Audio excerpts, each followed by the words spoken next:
বেশি দিন না, 7 দিনের মধ্যে দেখবে গোটা মাঠ একদম সবুজে সবুজ হয়ে যাবে। নমস্কার বাঙালিরা, তোমরা সবাই কেমন আছো? আশা করছি খুব ভালো আছো। তো আবার চলে এলাম গোটা 1 বছর পর সেই আমাদের মাঠে। তো তোমরা মাঠটা কি চিনতে পারছো? অবশ্যই কিন্তু কমেন্টে জানাবা এই ভিডিওতে। আর এখন কিন্তু মাঠে যেহেতু ধান গাড়া চলছে, ওই কারণে আমি যাচ্ছি জমিতে ঘাস বাছতে হবে, বিছন তুলতে হবে, ওই কারণে। আর দেখতে পাচ্ছি কিন্তু চারিদিকে সাদা সাদা সাদা।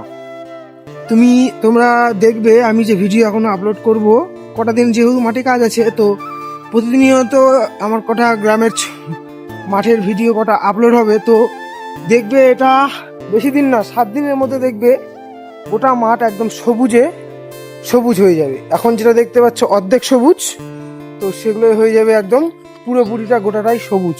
আর রাস্তার অবস্থা দেখেছো? মাঠের আলি টাল একদম ডুবে শেষ, এতটা পরিমাণে বৃষ্টি হয়েছে। আবার প্রতিদিন কখনো না কখনো বৃষ্টি হচ্ছে।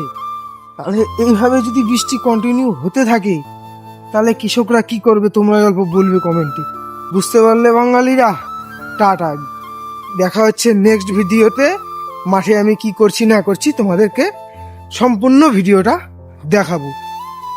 এইটুকুই এখনকার ভিডিওটা।